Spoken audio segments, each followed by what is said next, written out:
Hey, it's the Abstractionist. So this is part 2 to my 22 decks of 2022. The first video was my decks that I use personally. This is going to be decks that I've used for readings or decks that I've recently purchased. Decks that seem to have some sort of significance this year. So let's get right into it. This is the Cloud deck that I have. So it's not just tarot. So it's just 22 decks of 2022. But this is my tarot, my Cloud deck. I use it for moon readings. So I do readings by planet and I divide my decks by planet. So each deck is assigned a planet when I get it. And that's how I use them. I don't use them by zodiac. I don't use them by like theme, like dark decks, light decks, Halloween decks, decks for different emotions. I use them by planet. So this one is a moon deck for me. I use it for moon readings, so full moon, new moon, things like that. It tends to not be used outside of that. If I do pulls, I did use it in the holiday market recently. I did like a 1 or 3 card pull, and so it helped with that. But generally it's more moon readings, like the day of the full moon, the day after, 6 months later, and then a year. So I use it for that and I love it. So one day I'll go to Japan and actually get like a Cloud deck from there, because I know that they probably still sell these. But I got this one online. I think it's like a Chinese reproduction. Anyway, there's that, my Cloud deck. I think this is going to come up to 22 if I did the math right, because there's like a bonus in there. Next is 7C. This is a deck that is, so the artist worked with this, like, I guess it's a game, it's an actual game. And this deck would be a deck that the people in the game would use. So they're like magical, mystical, and you know, if they were to have a deck living in that realm, they would have a deck sort of like this. This would be what they would have. So it's kind of tarot, it's kind of outside of tarot in some cards. Like some of the major arcanas aren't restricted to the system of tarot that we know. Usually like the Rider-Waite-Smith. But I like it. It's a Plutonian deck for me.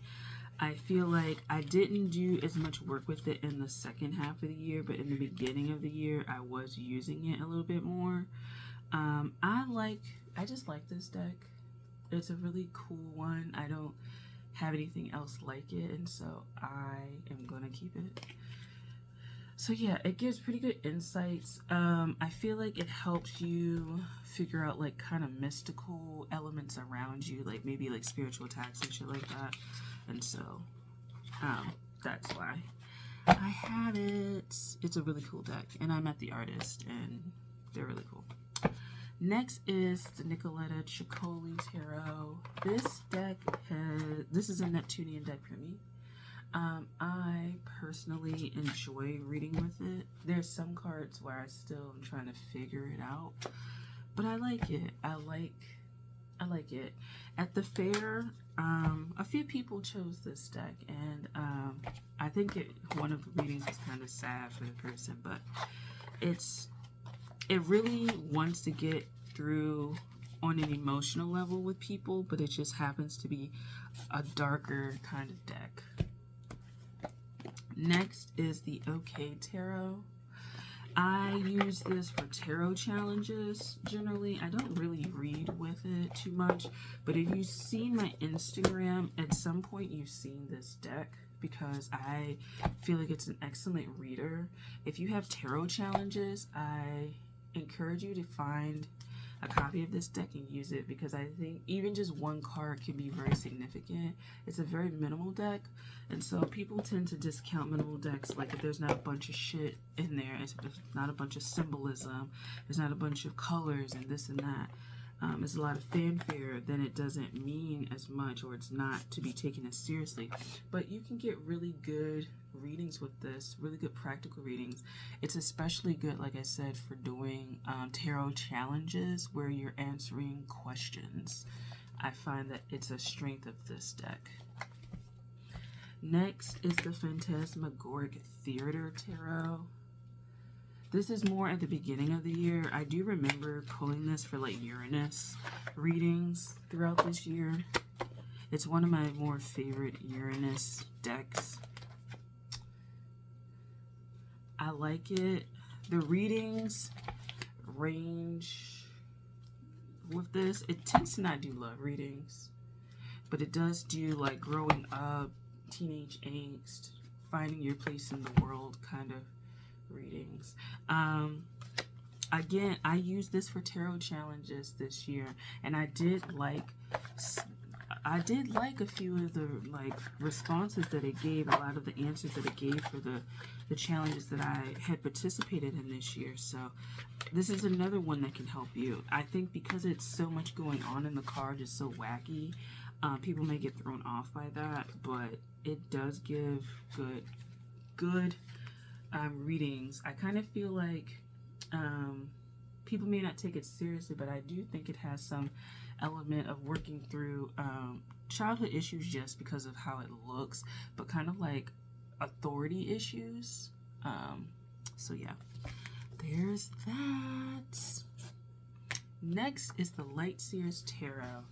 Now, I wasn't gonna be that person and got this. I don't know, because this is not I have a wide range of styles that I like for art, but this really wasn't one. I don't like decks that are too modern, to be honest, and this is a really modern deck in my opinion. It feels really modern. Like, I don't like decks that have people that look like that. Like, I'm gonna be real, not fuck that, right? Of course it's the card with the black like this. Like, they're usually in, it's just, yeah. This is too real life for me in a way. But it's a really good deck to read with, and a lot of people liked this deck when I read in the holiday market. It gives really good messages. It's pretty clear, and it's inspirational on top of that. So I liked it for this year. I feel like next year, I feel like it's a good client deck. If you read for clients, it's a good client deck because it's very approachable. There's very few cards in here that are like, that'll put you off. There's really no cards in here. Maybe the double card, but I like the double card. Some people criticize the double card in this deck, but I like it. So yeah, there's that. Next is the Uncommon Tarot. So this is a more recent purchase. I think it's October or November.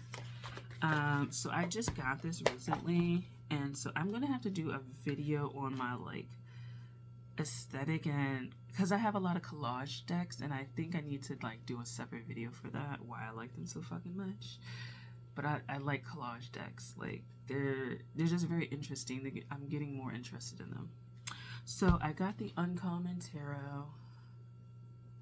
And this deck I haven't worked too much with, but there's a gravity to this deck of humanity. I like this ancestral lineage type. Like, this ain't a deck that you want to play with. And so I wouldn't just pull this out to go do a love reading unless you want to deal with like the ancestral cycles of your love life. Like, this deck ain't nothing to play with. Like, I can tell. Like, and there's a reason why I wanted it. Like, I knew that there was something serious about this deck, and it's just you can't ask like ordinary mundane questions. Like, you need to be doing some deep work, I think, with this deck. Because it's heavy. It's a heavy deck. So there's that. Next is the Tarot of Mystical Moments. So I've wanted this deck for about a year. There's something whimsical about it. There's just something, would you say, surreal? Like, it's like the faces on here kind of are modern, but obviously the environment is not. And so I feel like I can deal with this better if you're talking about aesthetics and time periods. I'm not a specific, it has to be a medieval deck or it has to be whatever, but the Lightseer's Tarot is like very realistic, modern for me, contemporary, I guess, maybe. So yeah. I like this deck. It's a good reader. It gives you snapshots, particularly like if you're doing family tree work. It gives you snapshots into like what they were thinking in their past and kind of like little messages. So for me, it kind of, because it's mystical and it's kind of surreal and stuff like that, it kind of delves into, if you want to do mediumship, I feel like this would be a good deck for you because it's not like serious to where it's going to drag you in, but it is kind of like this person in the family was a chef and they liked cooking holiday meals, and their biggest dream and aspiration was to be on a cooking show. Like, it'll tell you the ancestral patterns, but they're not like deep dark family secrets that you'll like bust out crying with, you know what I'm saying? Like, it's stuff that like patterns or reminders of things that you used to like, that you've been handed down genetically, or like common traits in your family that you can see in yourself. But they're not like shadow work traits. They're more like just things that your family did positively that kind of comes towards you, and messages from them that they're thinking of you or they're around. That's how I feel with this deck. Let me get something out the fridge and I'll come back.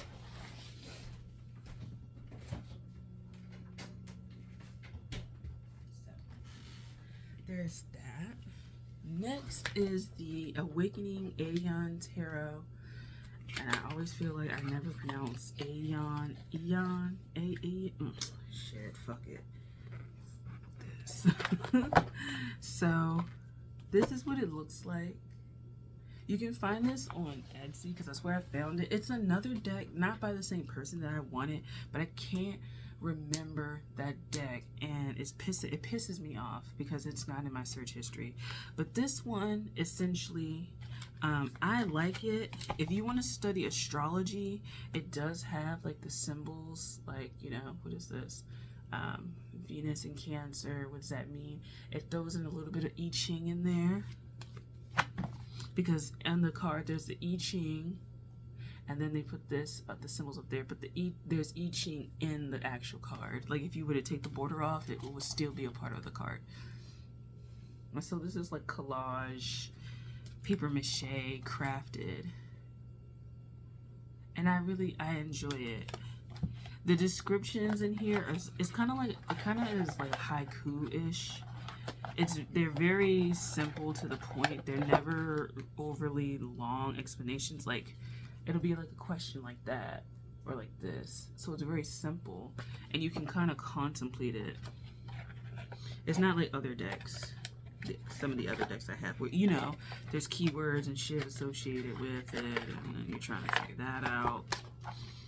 I think you can really think with this deck, and if you like that, then go for it. I used this more at the beginning of the year than I did at the end, and not too many readings on YouTube, but I did have a few. I might link some of these readings just so you can see how I was using them, because again, I read by planet, and so there's that. So next we have the Marguerite Peterson Tarot. I used this more at the beginning of the year. This is one of my favorite decks. It's very spiritual. It reminds me of my Nada Yoga experience. It's very just, if you want to go deep, but deep in a way that's more cosmic, in the beginning, Genesis kind of thing. I like it. I enjoy it. I noticed a lot of like parent wounds, mother wounds in here, particularly because if I can find it, the Mother of Feathers. Yeah, this card does me in because it's an eye, and it kind of just deals with like certain themes and issues. I feel like if you like this, if you want to explore like cosmos, the self, maybe the break between reality, psychosis, a little bit of ancestral stuff like that, great. There's a video that I have in my it's called The Tarot Artist is like an ego portrait. It's I think his name is Stefan. I think he's French or something like that. I'll try and link that. But like ego portrait stuff like that, the id, super ego stuff, I feel like this deck would be helpful. So there's that. Because I had started watching that video, and I was very interested in it. So there's that. Next, Mother Peace Round Tarot. I do have a Mother Peace for myself, but I tend to use it now for the channel into Red Room. So I have my own personal one that I read for myself, but not as much as the Hour Tarot. I use Mother Peace for into Red Room. I like it. I don't do womb readings for a lot of people. I really don't think I've ever done one. I've done Reiki, and I picked up womb stuff in Reiki, but I've never done womb readings for people outside of YouTube land. So I do my my monthly readings for that, and I like it. I think it's, if you're into women decks, then that is a classic one that you should turn to. It's a classic one, so why not? Why not? Next is Archetypes, Kim Krans. This is the third of the fourth deck that she has. I like this one. I like this one for big themes. I feel like I can't just do it on a regular reading. It works good if you're doing, I'm interested into the astrology of nations, the larger lessons in life, the larger questions that we have. I feel like I like this deck for that. I didn't show you the Mother Peace, but have you guys seen it? Probably. So I like this for larger energies. I tried to use it personally, and it's fine, because I have used it for myself a few times. I try not to use decks in both like personal and otherwise, but sometimes I do. But I really like it for exploring larger energies, particularly the energies of nations and things like that, because I'm very interested in the astrology of nations. So there's that.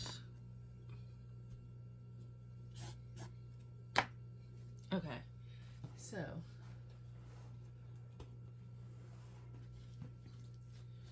next up is the Starman Tarot. I waited like a year-ish to get this. I didn't read with it this year, and chances are I'm not going to read with it this year. It's just going to go into 2023. But I wanted this because I was just so intrigued by the artwork. I just felt like it was so much overwhelming, but I wanted it, and I wanted it for like over a year. So I finally got it. And it's definitely a Uranian deck for me, dream world kind of deck. I'm going to start a new series on here. I am considering moving it to another platform, but I'm going to start a series, and I think you guys will really like it, the series that I've come up with. So stay tuned with that. I really enjoy looking at this deck. I enjoy the artwork. I think that it's a beautiful deck. It's not one that a lot of people, I feel like, are drawn to. I think people were drawn to it because it was like David Bowie. He's since passed. He passed before this deck came out, I believe. And so like people got it more as a collectible, but I think I don't know. I feel like very few people actually use it. It's more like collectible. And I'm just like, oh, I like it. It's cool. Next is the Wildwood Tarot. I am not associated with any particular path. Look, I am an animist and I do ancestral work, but I'm not associated with any African religion. I'm not pagan. I'm not Wiccan. I'm not any of that. And so I really didn't have a place for this deck, but I like it. I like it. It's something about it. It's something earthy about it that I really fuck with. And I'm keeping it. I just decided. I like it. I like the keywords. I like that there's animals. I like that there's, it's a really nice, it's a nice deck, you know? I have used it personally. I think I might open it up to reading for other people with this. And then it might be something where, because I know about my own spiritual year, again, I'll link a video for that, my spiritual year, how it works outside of the calendar year, energetically knowing when to kind of like move forward with stuff and when to fall back, and when to put energy out and when to receive. I feel like this deck helps because it's very centered on time and wheel of the year and things like that. And while I don't have a wheel of the year associated with this, I have my own wheel essentially. I do like it, and I do like the nature base of it, so I decided to keep it. Last, certainly not least, because I think this is 22 decks. I think 22 decks. The Lover's Tarot. I don't really use this for myself at all. Clearly it's in the pile for others. I like it. The huge cards.